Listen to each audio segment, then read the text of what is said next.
இந்த வீடியோவில் நம்ம ரொம்ப நாளைக்கு அப்புறம் நம்ம தமிழ்நாட்டிலேருந்து வெளிவந்திருக்க நியூ பர்மனன்ட் கவர்மெண்ட் ஜாப் தான் பார்க்க போகிறோம். இந்த நோட்டிஃபிகேஷனில் உங்களுக்கு ஜூனியர் அசிஸ்டன்ட் அதாவது இளநிலை உதவியாளர் கேட்டகரியில் போஸ்டிங்ஸ் கொடுத்துருக்காங்க. இனிஷியல் சேலரி 19,900 63,200 வரைக்கும் இருக்கும். முக்கியமாக அப்ளை பண்ணுறதுக்கு ஆல் ஃபீமேல் கேட்டகரிக்கு எஸ்சி எஸ்டி பிடபிள்யூ கேட்டகரிக்கு ஃபீஸே கிடையாது. இவங்க ஃப்ரீயாகவே ஆன்லைனில் ஃபார்ம் மட்டும் சப்மிட் பண்ணாலே போதுமானது. இந்த போஸ்ட்டுக்கு தமிழ்நாட்டில் உள்ள 38 மாவட்டத்தினரும் எலிஜிபிள் தான். லாஸ்ட் டேட் உங்களுக்கு மார்ச் 18ஆம் தேதி வரைக்கும் அப்ளை பண்ண டைம் கொடுத்துருக்காங்க. இதோட அஃபிஷியல் நோட்டிஃபிகேஷன் அண்ட் எலிஜிபிலிட்டி பற்றின டீட்டெயில்ஸ் இப்போ நான் ப்ரீஃபாக எக்ஸ்பிளைன் பண்ணுறேன். வீடியோவை ஸ்கிப் பண்ணாமல் முழுமையாக பாருங்கள். நீங்கள் இப்போ தான் முதல் முறையாக நம்மளோட சேனலுக்குள்ளே வரீங்க அப்படின்னா மறக்காமல் அந்த சேனலை சப்ஸ்கிரைப் பண்ணிக்கிங்க. ஸோ இங்கே பார்த்தீங்கன்னா உங்களுக்கு சப்ஸ்கிரைப் பட்டன் கிடைக்கும். ஸோ சப்ஸ்கிரைப் பண்ணி அதோட ஆல் நோட்டிஃபிகேஷனில் செட் பண்ணிக்கிங்க. ஸோ முக்கியமாக இந்த வீடியோட டிஸ்கிரிப்ஷனில் உங்களுக்கு லிங்க்ஸ் எல்லாமே அப்டேட் பண்ணியிருப்பேன். ஸோ இப்போ வாங்க நம்ம வீடியோக்குள்ளே போகலாம்.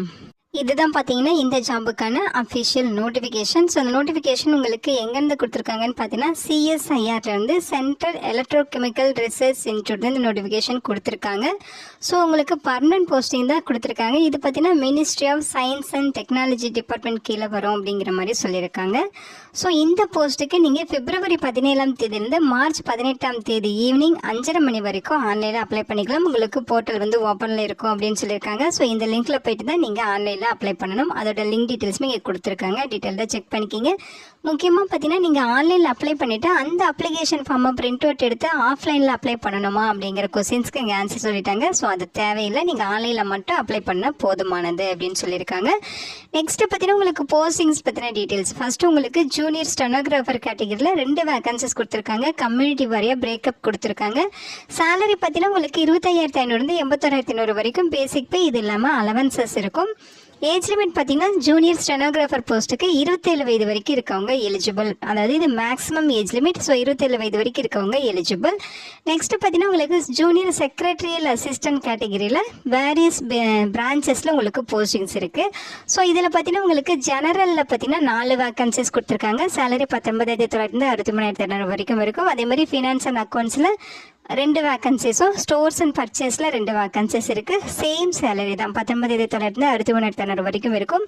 ஏஜ் லிமிட் பார்த்தீங்கன்னா மேக்ஸிமம் 28 வயது வரைக்கும் இருக்கவங்க இந்த போஸ்ட்டுக்கு தாராளமாக அப்ளை பண்ணிக்கலாம். இது இல்லாமல் உங்களுக்கு ஏஜில் ரிலாக்ஸேஷனுமே இருக்குது. ஓகேங்களா? ஜூனியர் ஸ்டெனோகிராஃபராக இருந்தால் உங்களுக்கு யூஆராக இருந்தால் 27 வயது வரைக்கும் இருக்கவங்களும், இதுவே எஸ்சி கேண்டிடேட்ஸாக இருந்தால் 32 வயது வரைக்கும் இருக்கவங்களும் அப்ளை பண்ணிக்கலாம். ஜூனியர் செக்ரட்டரியல் அசிஸ்டன்ட் இந்த போஸ்ட்டுக்கு பார்த்தீங்கன்னா ஜெனரல் கேட்டகரி அண்ட் எல்லா போஸ்ட்டுமே ஏஜ் லிமிட் சேம் தான். கம்யூனிட்டி வைஸ் உங்களுக்கு வேரி ஆகுது. யூஆராக இருந்தால் 28, இடபிள்யூசியாக இருந்தால் 28, ஓபிசியாக இருந்தால் 31 வயது, எஸ்சி கேட்டகரியாக இருந்தால் 33 வயது. ஸோ இந்த வந்து ஏஜ் லிமிட். ஓகேங்களா? ஜூனியர் ஸ்டெனோகிராஃபருக்கான எஜுகேஷனல் குவாலிஃபிகேஷன் என்னன்னு பார்த்தீங்கன்னா நீங்கள் 12th ஸ்டாண்டர்ட் பாஸ் பண்ணியிருக்கணும். உங்களுக்கு ஸ்டெனோகிராஃபி தெரிஞ்சிருக்கணும். அதில் நீங்கள் ப்ரொஃபஷன்சியாக இருக்கணும் அப்படின்னு சொல்லியிருக்காங்க. இந்த போஸ்ட்டுக்கான மோட் ஆஃப் செலெக்ஷன் என்னென்னு பார்த்தீங்கன்னா உங்களுக்கு காம்படேட்டிவ் ரிட்டன் எக்ஸாமினேஷன்ஸ் இருக்கும். அதுக்கப்புறம் ப்ரொஃபஷன்சி டெஸ்ட் இன் ஸ்டெனோகிராஃபி இருக்கும் அப்படின்னு சொல்லியிருக்காங்க. ஓகேங்களா? ஸோ ரிட்டன் எக்ஸாமினேஷனும் இருக்கும், ஸ்டெனோகிராஃபி டெஸ்ட்டுமே இருக்கும். ஸோ அதை ரெண்டுமே நீங்கள் வந்து பாஸ் பண்ணணும். ஸோ இந்த காம்படிட்டிவ் ரிட்டன் எக்ஸாமினேஷன் உங்களுக்கு OMR பேஸ்ட் எக்ஸாமாகவும் இருக்கலாம் அல்லது CBT பேஸ்டாகவும் இருக்கலாம். பட் மல்டிபிள் சாய்ஸ் கொஸ்டின்ஸ் எக்ஸாமினேஷனாக தான் இருக்கும் அப்படின்னு சொல்லியிருக்காங்க. Question paper English and Hindi லாங்குவேஜஸில் தான் இருக்கும். 200 மார்க்குக்கு உங்களுக்கு கொஸ்டின்ஸ் இருக்கும். ஸோ இது எல்லாமே 12ஆம் வகுப்புக்கு அந்த தரத்தில் தான் உங்களுக்கு கொஸ்டின்ஸ் இருக்கும் அப்படிங்கிற மாதிரி சொல்லியிருக்காங்க. எக்ஸாம் டைம் பார்த்தீங்கன்னா 2 மணி நேரம் உங்களுக்கு எக்ஸாம் நடக்கும். ஓகேங்களா? ஸோ கொஸ்டின்ஸ் எல்லாமே பார்த்தீங்கன்னா உங்களுக்கு 3 பார்ட்டாக இருக்கும். அதாவது general intelligence and reasoning, general awareness, English language and comprehensions, இதில் தான் உங்களுக்கு கொஸ்டின்ஸ் இருக்கும். Number of questions, number of மார்க்ஸுமே சொல்லியிருக்காங்க. ஒரு கொஸ்டினுக்கு 1 மார்க். ஓகேங்களா? ஜெனரல் இன்டெலிஜென்ஸ் அண்ட் ரீசனிங்கில் 50 கொஸ்டின்ஸ் இருக்கும். ஜெனரல் அவேர்னஸில் 50 கொஸ்டின், ஜெனரல் இங்கிலீஷ் அண்ட் காம்ப்ரிஹென்ஷனில் 100 கொஸ்டின்ஸ். ஸோ நெகட்டிவ் மார்க்குமே இருக்குது. ஒரு ராங் ஆன்சருக்கு 0.25 மார்க் வந்து உங்களுக்கு நெகட்டிவ் மார்க் டிடெக்ட் பண்ணுவாங்க. இண்டிகேட்டிவ் சிலபஸ் டீட்டெயில்ஸ் இங்கேயே கொடுத்துருக்காங்க. இதை நீங்கள் டீட்டெயில்டாக செக் பண்ணி கரெக்டாக எக்ஸாமுக்கு ப்ரிப்பேர் ஆகிக்கலாம். ஸோ ப்ரொஃபஷன்சி ஸ்டெனோகிராஃபி டெஸ்ட்டு பார்த்தீங்கன்னா இங்கே கொடுத்துருக்காங்க பாருங்கள். ஸோ அதோட டீட்டெயில்ஸ் இங்கே கொடுத்துருக்காங்க. ஓகேங்களா? ஸோ மெரிட் லிஸ்ட் வந்து எப்படி ப்ரிஃபர் பண்ணுவாங்க அப்படிங்கிற டீட்டெயில்ஸுமே கொடுத்துருக்காங்க. ப்ரொஃபஷன்சி டெஸ்ட் வந்து உங்களுக்கு குவாலிஃபைங் நேச்சரில் தான் இருக்கும். பட் ரிட்டன் எக்ஸாமினேஷனில் நீங்கள் வாங்கின மார்க்கை வச்சு தான் ரெக்ரூட் பண்ணுவோங்கிற மாதிரி சொல்லியிருக்காங்க. ஓகேங்களா. ஸோ நெக்ஸ்ட்டு பார்த்தீங்கன்னா உங்களுக்கு ஜூனியர் செக்ரட்டரியல் அசிஸ்டண்ட்டில் general category and finance and accounts, stores and purchases, இந்த போஸ்ட்டுக்கெல்லாம் என்ன குவாலிஃபிகேஷன், என்ன செலெக்ஷன் ப்ராசஸ் சொல்லியிருக்காங்க. இந்த போஸ்ட்டுக்கு நீங்கள் 12th பாஸ் பண்ணியிருக்கணும். டைப்பிங் ஸ்பீட் வந்து இருக்கணும். அந்த டைப்பிங்கில் நீங்கள் ப்ரொஃபஷன்ஸியாக இருக்கணும் அப்படின்னு சொல்லியிருக்காங்க. செலெக்ஷன் ப்ராசஸ் பார்த்தீங்கன்னா உங்களுக்கு competitive written examination and type writing test இருக்கும். ஓகேங்களா. டைப் ரைட்டிங் டெஸ்ட் உங்களுக்கு கம்ப்யூட்டரில் தான் வைப்போம் அப்படிங்கிற மாதிரி சொல்லியிருக்காங்க. ஸோ இந்த ரிட்டன் எக்ஸாமினேஷனும் உங்களுக்கு வாய்மர் பேஸ்டாவோ அல்லது கம்ப்யூட்டர் பேஸ்டாவோ இருக்கலாம் அப்படின்னு சொல்லியிருக்காங்க. 12ஆம் வகுப்பு தரத்தில் தான் உங்களுக்கு கொஸ்டின்ஸ் இருக்கும். இங்கிலீஷ் அண்ட் ஹிந்தி லாங்குவேஜஸில் தான் கொஸ்டின்ஸுமே இருக்கும்.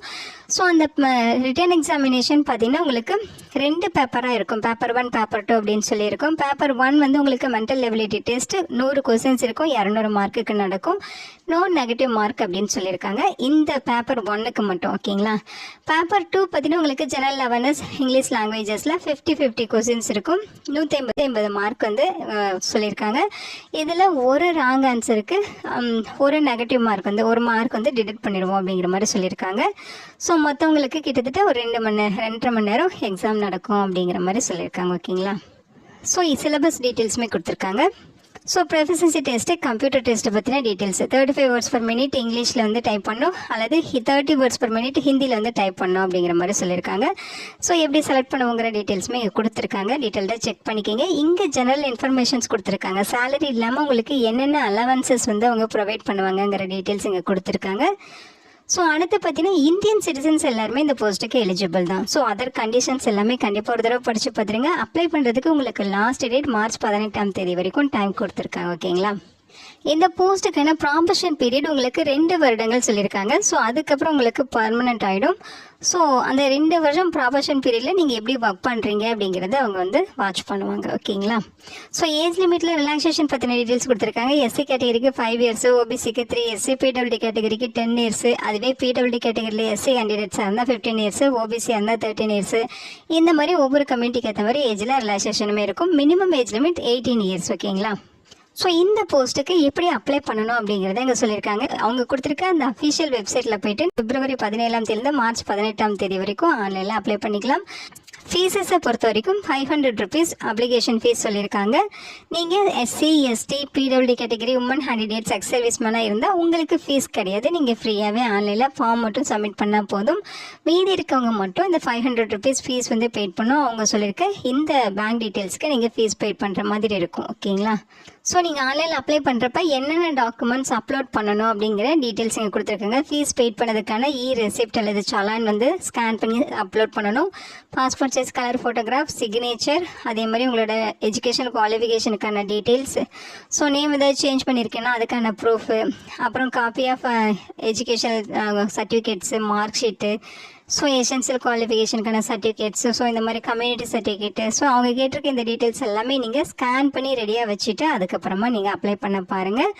ஸோ இங்கே அனெக்ஷனில் வந்து என்னென்ன டீட்டெயில்ஸ் கொடுத்துருக்கோம் அப்படிங்கிற டெக்ஸ்ட் பேஜ் தான் இங்கே கொடுத்துருக்காங்க. ஸோ வேணுங்கிறவங்க அதை செக் பண்ணிக்கிங்க. ஸோ இந்த வீடியோ கண்டிப்பாக உங்களுக்கு யூஸ்ஃபுல்லாக இருக்கும்னு நினைக்கிறேன். உங்கள் ஃப்ரெண்ட்ஸ் அண்ட் ரிலேட்டிவ் அப்படின்னு சொல்லி நிறைய பேருக்கு இந்த வீடியோவை மறக்காமல் ஷேர் பண்ணுங்கள். இதோட போஸ்டிங்ஸ் முக்கியமாக பார்த்தீங்கன்னா நம்ம தமிழ்நாட்டில் காரைக்குடியில் தான் இருக்கும். ஓகேங்களா. ஸோ இந்த இன்ஸ்டியூஷன் உங்களுக்கு காரைக்குடியில் தான் இருக்குது. போஸ்டிங்ஸுமே உங்களுக்கு அங்கே தான் இருக்கும் அப்படின்னு சொல்லியிருக்காங்க. ஸோ மறக்காமல் எல்லாருக்குமே இதை ஷேர் பண்ணுங்கள். Thank you so much and bye.